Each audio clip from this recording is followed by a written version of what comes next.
El título de la enseñanza es este: sin contradicción podré cumplir.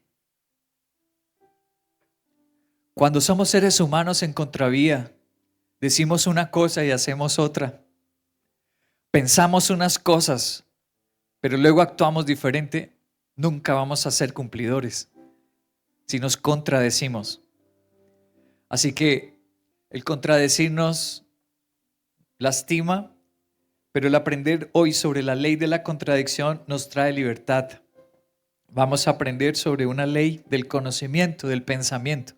Antes de que existieran los microscopios, los telescopios, las probetas y todos estos elementos de la ciencia, existió primero las leyes del conocimiento. ¿Cómo llegó Blas Pascal al método científico? A través de las leyes del conocimiento. Él no tenía la tecnología de hoy. Imagínate, vivieron siglos y siglos hace años. Entonces, ¿cómo llegaron a grandes ecuaciones? A descubrir Kepler, Johannes Kepler, cómo se alineaban los planetas. No tenían todas las herramientas de hoy, con las leyes del conocimiento. Hay ciertas leyes para llegar a una verdad. Y hoy vamos a aprender una de esas leyes, que es la ley de la contradicción. Vamos a iniciar con la epístola a los Romanos o la carta a los Romanos. El capítulo 7, verso 15. No entiendo lo que me pasa, pues no hago lo que quiero, sino lo que aborrezco. Yo sé que en mí, es decir, en mi carne, nada bueno habita. Aunque deseo hacer lo bueno, no soy capaz de hacerlo. De hecho, no hago el bien que quiero, sino el mal que no quiero. Soy un pobre miserable. ¿Quién me librará de este cuerpo sujeto a la muerte? Mira las palabras en rojo, por favor. No entiendo lo que me pasa. Es un ser humano en crisis. Y su crisis es existencial, no es económica. No es una persona con una crisis de salud. Es una crisis existencial. Lee la pregunta otra vez, o la afirmación, discúlpeme. No entiendo lo que me pasa. La siguiente en rojo. No hago el bien que quiero, sino el mal que no quiero. Soy un pobre miserable. Por supuesto que la vida se vuelve miserable cuando voy en contradicción con mis anhelos y con el bien. Cuando voy en contravía, mi vida se siente miserable, por supuesto que sí. Voy a hacernos unas preguntas como una evaluación, una clínica de nuestra existencia. La primera pregunta: aunque tengo a Cristo, ¿no soy libre del pecado? Respóndetelo. Tengo a Cristo, me estoy acercando a la iglesia, ¿pero sigo pecando? Segunda pregunta: así ore y le sirva al Señor, ¿siempre actúo mal? Tercera pregunta: ¿la Biblia se contradice o hace juego de palabras? ¿De verdad la Biblia es así de confusa? ¿No podemos entenderla? ¿No podemos confiar en ella? Este año se condenó a un hombre a muerte y fue una noticia que corrió fuera de los Estados Unidos, hasta aquí a Colombia llegó, de un hombre joven.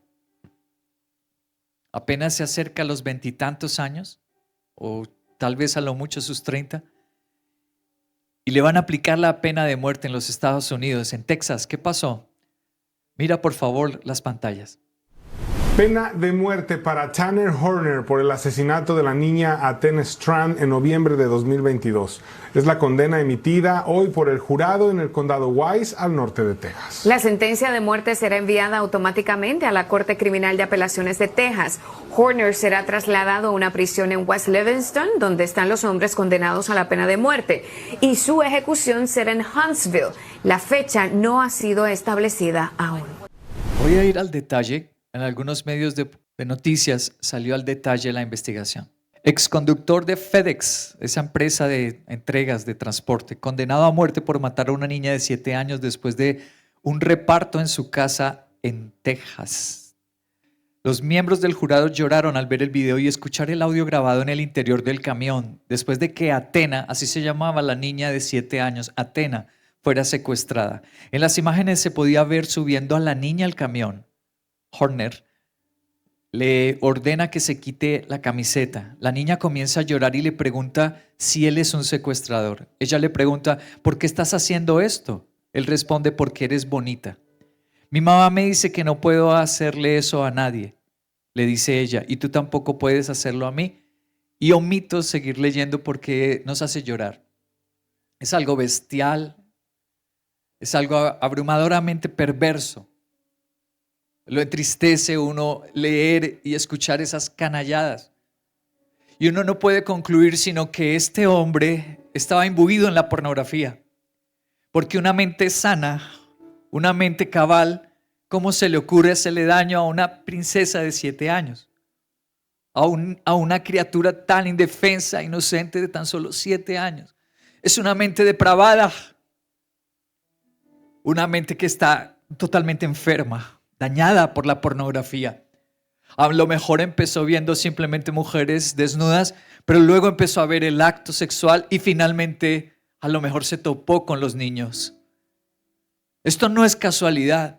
No es que el hombre llegó, era un paquete de Navidad, sus familiares, sus tías que vivían en otro estado, empacaron una pequeña muñeca que le gustaba a ella y se lo enviaron de Navidad. Y este hombre perverso la ve sola a la niña cuando entrega el paquete, que la captura, violenta a la niña y la asesina. Y todo quedó grabado. Por eso es que en el momento del juicio el jurado se pone a llorar, porque todo queda grabado y la fiscalía expone la grabación. Romanos en su capítulo 7 habla de un hombre en crisis. Estamos ahora leyendo en nuestro año 2026 un hombre condenado a pena de muerte.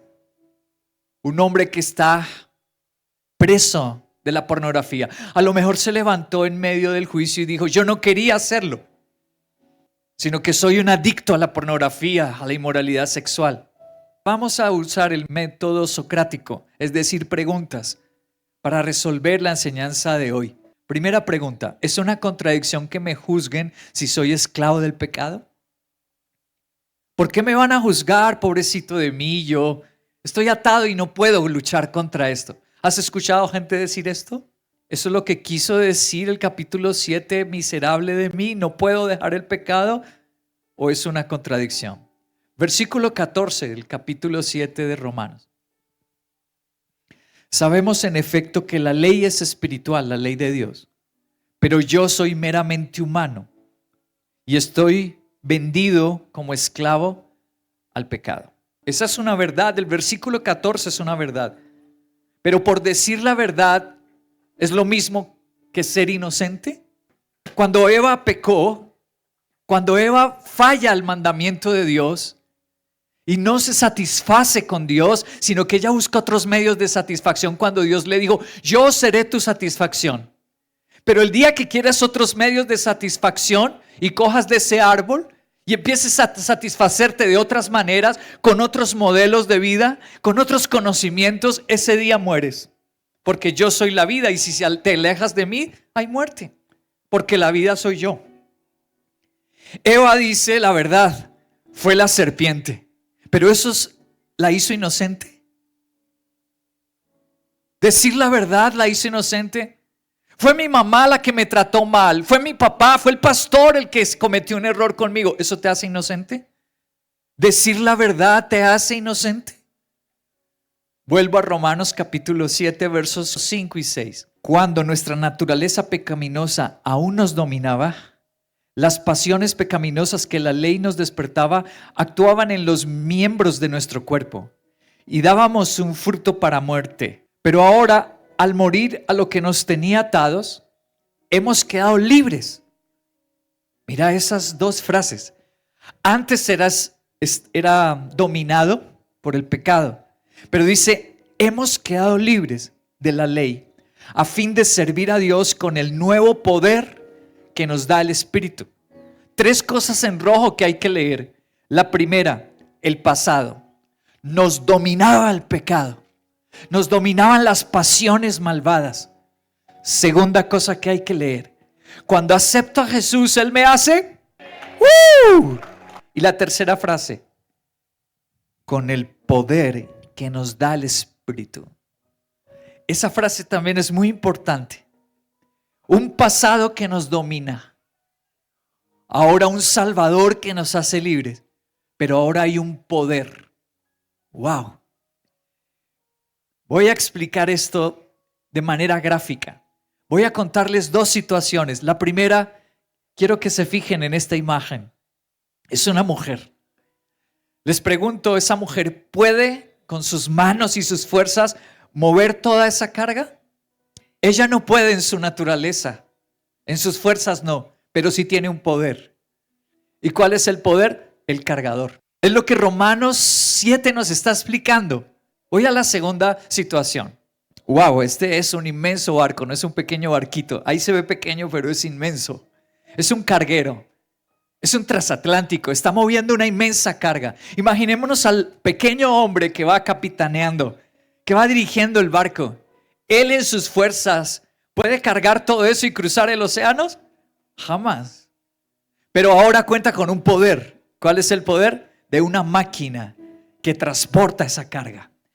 Tú y yo, al aceptar a Jesús, seguimos siendo débiles. Luchamos con una genética, también luchamos con una neurología. Nosotros nos educamos en una sociedad que se acostumbró a pecar.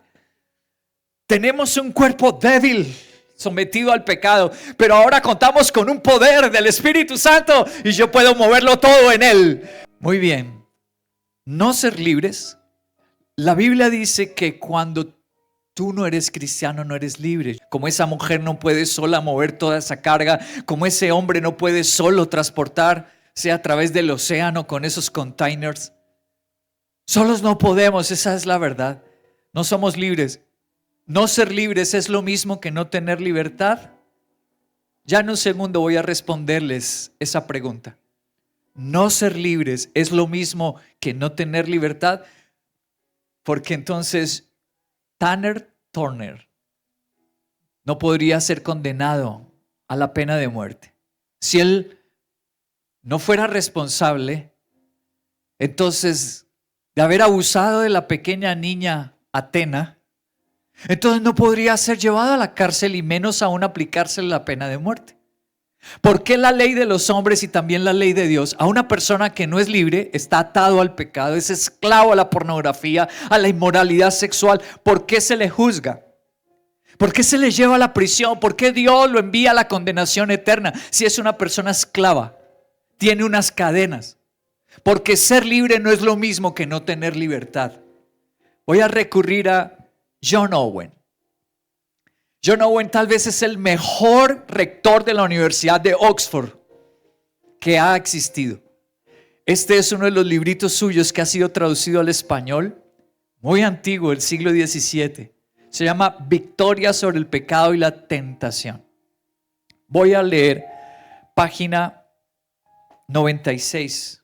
Así como el pecado debilita el alma, así mismo lo oscurece. El pecado es una nube espesa que se extiende sobre la faz del alma e intercepta todos los rayos del amor y el favor de Dios. Y si el alma comienza a acumular pensamientos de consuelo, el pecado los dispersa rápidamente. John Owen no dice que el que está pecando es irracional, no puede pensar. Entonces, Tanner Turner sí podía ser juzgado en una cárcel por abusar de la niña. No puede pensar bien, pero puede pensar. Por eso la ley humana y la ley de Dios lo juzgan. Él es un hombre que tiene una nube espesa sobre él. Y no puede comportarse con dominio propio, ser un hombre puro, respetar a las mujeres y a una niña inocente. No puede. Pero puede pensar. Tiene pensamientos nublados, pero puede pensar. Por eso, no ser libre no es lo mismo que no tener libertad. Voy a leer Juan capítulo 8, verso 36. Son palabras de nuestro Señor Jesucristo, dice. Así que si el Hijo, y está en mayúscula, no es cualquier hijo, se refiere a Jesucristo, el Hijo de Dios, los libera, serán verdaderamente. ¿Observas que está diciendo Dios? No somos libres verdaderamente sin Jesucristo. Jesús dice, solamente yo puedo liberar. Voy a mostrarles una foto de un lugar hermoso. La mayoría lo conocen. Ahí queda nuestra sede administrativa, calle 80 con carrera 104. Esa foto está tomada desde el otro lado de la calle 80. Yo estaba un día cruzando la calle 80 y me abordó un ladrón. Y me dijo, tengo un arma y si no me entrega todo lo que tiene, le voy a hacer daño. Y yo hice como si no lo hubiera visto. Seguí caminando. Y el hombre se consternó, quedó desconcertado y me dijo, ¿no entiende? Le dije, no tengo miedo. No le siento miedo porque tengo a Jesús en mi vida. Y Él me da poder, amor. Y seguí caminando y el hombre no se dio por vencido y siguió a mi lado a tratar de interferir. Y yo le hacía el quite y seguía andando. Y crucé la 80 y él cruzó la 80. Y él no se dio cuenta cuando ya estábamos frente a la puerta de nuestra sede administrativa. Y entonces me abrieron la puerta y le dije, entra. Y él se asustó. No se dio cuenta, estaba tan metido en su video de robarme que no se fijó que había llegado ya a mi lugar de destino. Y le dije, entra, yo te voy a invitar a tomar algo, entra.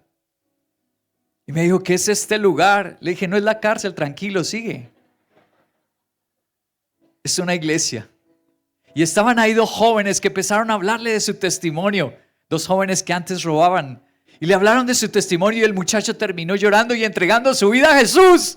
Porque ahora yo soy libre, él no es libre. Les voy a mostrar otra imagen para terminar de explicar este concepto. Tenemos un hombre con las manos arriba. Ese hombre no es libre en ese momento. Su libertad está coartada por un arma, por un hombre que lo está intimidando y le está diciendo, o me entregas las cosas o te mato. Pero ¿tiene libertad de escoger o no tiene libertad de escoger? Sí la tiene. La persona puede resistirse y por supuesto morir y si está con Cristo ir al cielo. Eso significa que tiene libertad, pero no es libre.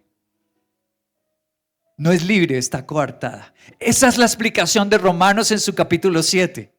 Eso es lo que nos está diciendo Juan en su capítulo 8. Ustedes no tienen a Cristo y están atados a una conducta, están coartados, pero sí tienen libertad. Por eso la ley humana al criminal lo pone en la prisión y lo condena. Y por eso la ley de Dios, que también es justa, al hombre pecador lo condena. Esa persona está atada, pero tiene libertad de elegir. Voy a otro teólogo maravilloso, Timothy Keller. Voy a leer su comentario en la página 161. Su comentario sobre Romanos 7. Ser un esclavo del pecado es, en efecto, la verdadera esclavitud, pues conduce a la muerte.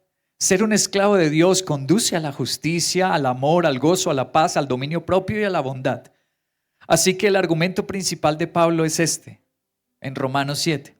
Cualquiera que se pregunte si un cristiano puede pecar es ignorante en cuanto a la naturaleza esclavizadora del pecado, pues sí está expuesto a volver a pecar. Dicho de otra manera, un cristiano no tiene que obedecer los 10 mandamientos para ser salvo, pero sí tiene que obedecerlos para ser alguien libre y por lo tanto piadoso o puro o santo. Si no obedeces la ley de Dios, te vuelves otra vez esclavo del egoísmo y del pecado. Nosotros no somos salvos por cumplir los 10 mandamientos, pero si no los cumplimos, volvemos a la esclavitud. Nosotros somos salvos por el perdón de Jesús, por su sangre derramada en la cruz. Por eso somos salvos. Pero si no cumplimos los mandamientos de Dios, volvemos a la esclavitud.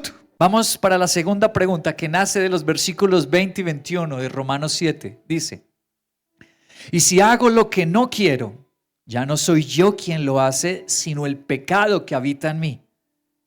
Mira lo que está hablando Dios a través de la boca del apóstol Pablo. Y dice que nuestro verdadero yo, eso que Freud o Nietzsche le llamaba el ego, el yo o el superhombre, tu yo interior, tu verdadera esencia, no tu cuerpo, dice, ya no quiero pecar, sino que lo hace el pecado que habita en mí, los miembros míos, mi cableado neuronal, mis instintos y deseos. Así que descubro esta ley que cuando quiero hacer el bien me acompaña el mal. Segunda pregunta, ¿la ley de la contradicción me protege? Él está diciéndonos en Romanos 7, no vayan a caer en una contradicción.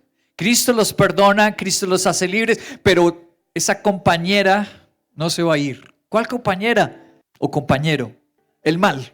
Tú amas a Dios, tú te entregas a Dios, pero no vayas a caer en esto. Empezar de que ya no puedes pecar. La verdad, sí puedes pecar. Porque va a seguir acompañándote hasta el final. Tú eres de Cristo, pero sigues siendo carne. Débil. Voy a leer a otro teólogo, Sproul. Es uno de los libros que más me ha gustado de él. Si Dios existe, ¿por qué hay tantos ateos?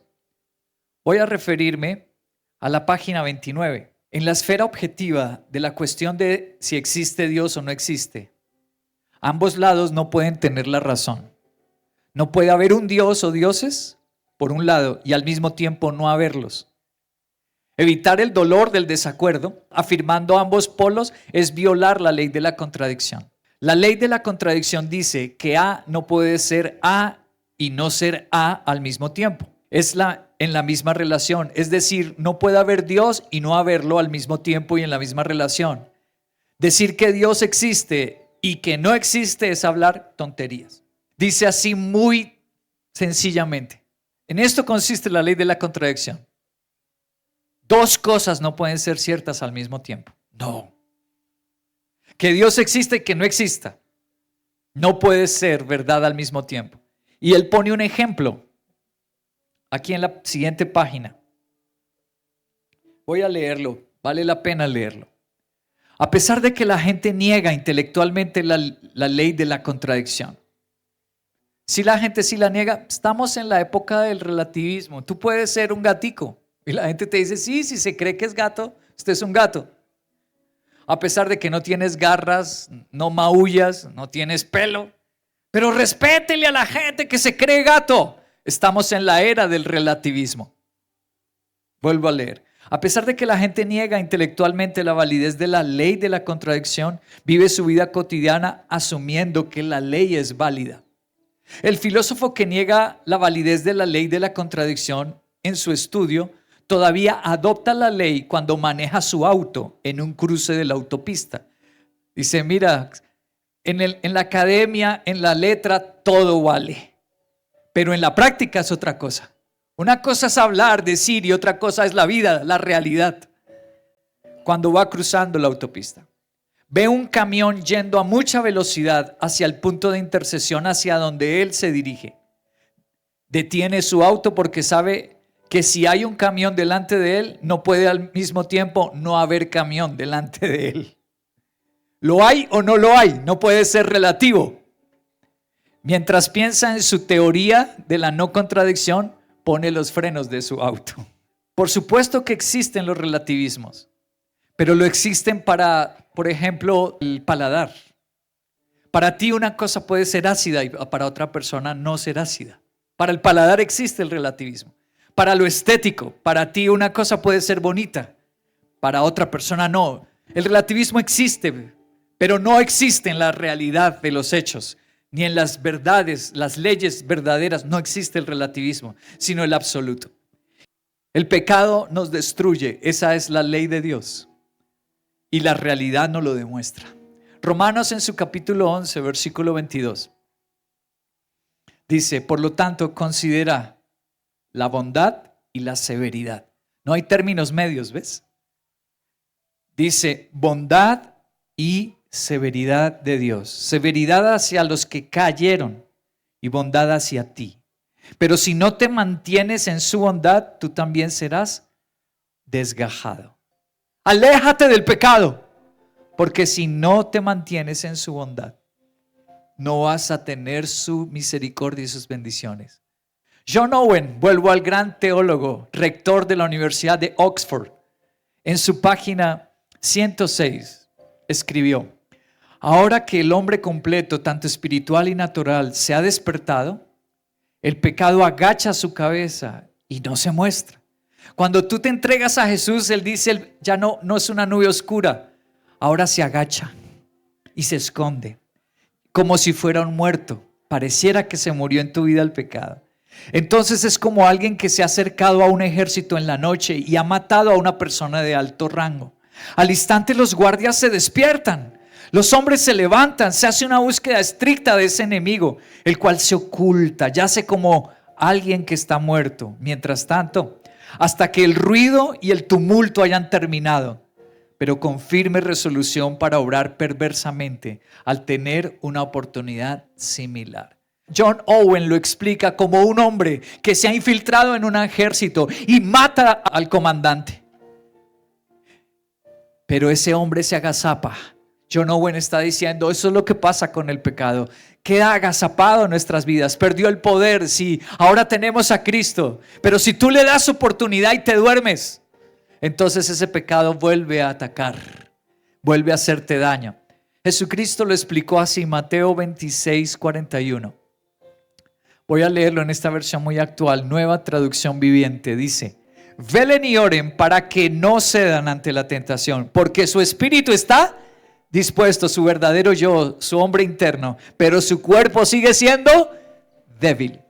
Entonces tú ya deseas con tu hombre interior, con tu espíritu, pero ¿qué pasa con tu cuerpo? Tus neuronas, tu genética es débil. ¿Qué hago entonces? El Señor dice: velen y oren. Hagan oración y yo les doy fuerza. Hagan veladas que les voy a dar el poder de mi espíritu. ¿Recuerdan a la mujer con el carrito? ¿Recuerdan al hombre con el gran buque? Les voy a dar un gran buque que se llama el Espíritu Santo, y con él ustedes pueden vencer el pecado. Una pregunta que comúnmente la gente se hace, especialmente los nuevos convertidos, cuando apenas nos entregamos a Jesús, es esta pregunta: cuanto más me acerco a Jesús, tengo más luchas. ¿Qué pasa con eso? ¿Por qué cuanto más me quiero consagrar se me levantan más problemas? La respuesta está en esta foto. En la pelea el oso más pequeño es la hembra, es la osa. ¿Por qué traigo esta imagen? Porque la Biblia usa esta imagen. La osa es capaz de enfrentar a un oso que pesa el doble, que son mucho más fuertes. Pero cuando la osa se vuelve así agresiva, ¿ven abajito la imagen? Cuando se ven amenazados los ocenos, los ositos. ¿Cuándo es que te levanta todo? Cuando el pecado ha sido crucificado con Jesús. Ahí se te levanta todo. Satanás perdió poder, entonces se enoja. Mientras Satanás está bien alimentado, tú estás lleno de pornografía, tú estás lleno de envidias, de ira. Él está tranquilo como la osa cuando tiene alimento y tiene sus cachorros al lado. Aquí está la lujuria y aquí está el orgullo, aquí está la insujeción. La osa está tranquila, pero quítale los hijos. Se te va a levantar. Eso es la ilustración que usa la Biblia. Por eso pasa lo que pasa. Pero si tú sigues peleando, esa vieja osa de pornografía y de maldad al final muere por Cristo. Querido, no podemos vivir violentando la ley de la contradicción. Yo me acerco mucho al fuego, me quemo. Soy cristiano, tengo a Jesús. Sí, pero sigues en el cuerpo y sigues siendo débil. Voy a terminar con la afirmación: solo deleitándome en Jesús podré cumplir. Resulta que impuesta la fe no funciona. Así no funciona. Bajo el miedo tampoco funciona. Tú jamás podrás ser un hombre, una mujer llena del poder del Espíritu Santo, como Romanos 7 dice, si tú no tienes amor hacia Jesús. Porque el amor es la fuerza más poderosa del universo, lo dice la Biblia. Dios es amor. En eso termina diciéndonos Romanos 7. Para yo ser un hombre cumplidor de Dios y de mi familia, lo que necesito es deleitarme, enamorarme de Jesús. Romanos 7, 24 y 25 dice: soy un pobre miserable. ¿Quién me librará de este cuerpo sujeto a la muerte? Gracias a Dios por medio de Jesucristo nuestro Señor. En conclusión, con la mente yo me someto a la ley de Dios, pero mi carne está sujeta a la ley del pecado, sigue siendo débil. Así concluye el capítulo 7 y dice: es Jesucristo el que te saca de tu lucha existencial, de tener una vida miserable, no ser el padre, el hijo, el esposo, el pastor que tú quieres ser. ¿Cómo yo puedo serlo? Con Jesucristo. Él es el que te da la fuerza, Él es el que te da el poder. Y termino con un ejemplo muy actual de esta época, de un pobre miserable que salió de la ley de la contradicción y ahora es un héroe del cristianismo. Obtuve mi doctorado en el campo de la química orgánica. Hice un postdoctorado en la Universidad de Stanford. Me uní al grupo de un hombre que iba a ganar un premio Nobel de química. Fui votado como una de las 50 mentes más influyentes del mundo. Fui académico visitante en la Universidad de Harvard. He hablado en todas las universidades importantes de este país. Tengo más de 650 publicaciones de investigación. Fui votado por la revista R&D como el científico del año. Estoy en la Academia Nacional de Inventores. Soy miembro de la Asociación Americana para el Avance de la Ciencia. Tengo más de 120 patentes. He fundado 7 u 8 empresas. Trabajamos en áreas que van desde la medicina a la ciencia de materiales, a la electrónica, memoria de computadoras, dispositivos médicos. Trabajamos en una amplia gama de áreas. Pero más que nada de eso, lo que más significa para mí es que soy un judío que cree que Jesús es el Mesías. Crecí a las afueras de la ciudad de Nueva York. Pensaba que todo el mundo era judío. ¿Quién es este hombre que está hablando, que se convirtió a Cristo? Judío, pero ahora cree en Jesús. ¿Escucharon sus méritos? Esta es una revista especializada en ciencia. James Tour, ese es su nombre. Profesor de las mejores universidades en la Facultad de Química. Es un químico. Grandes avances en la química orgánica, es decir, en las moléculas, en las partículas más pequeñas. Él es especialista en nanotecnología. Esta revista, lo que están viendo aquí es el reconocimiento de él como uno de los 10 mejores químicos que existen en el mundo. No es cualquier mente, es una mente prodigiosa. James Tour es su nombre. Voy a continuar otra parte en el video de él hablando. Recuerdo que cuando fui a la universidad, empecé a conocer a varias personas que decían ser cristianos nacidos de nuevo, lo cual era un término algo extraño. Yo pensaba, ¿qué es nacido de nuevo? ¿A qué te refieres con nacido de nuevo? Una persona me vio en la lavandería y me dijo, ¿te importa si te doy una ilustración del Evangelio? Y recuerdo que nos sentamos allí y él realmente comenzó a dibujar una imagen. Un acantilado con un hombre en un lado, dibujó a un hombre pequeño. Y luego otro acantilado con Dios en el otro lado. Y un gran abismo en medio al que llamó pecado. Lo miré y le dije, yo no soy un pecador. Nunca he matado a nadie. Nunca robé un banco. ¿Cómo podría ser un pecador? Y me hizo leer un versículo de la Biblia. Por cuanto todos pecaron y están destituidos de la gloria de Dios. En el judaísmo moderno, nunca hablábamos realmente del pecado. No recuerdo haber hablado nunca del pecado en mi casa.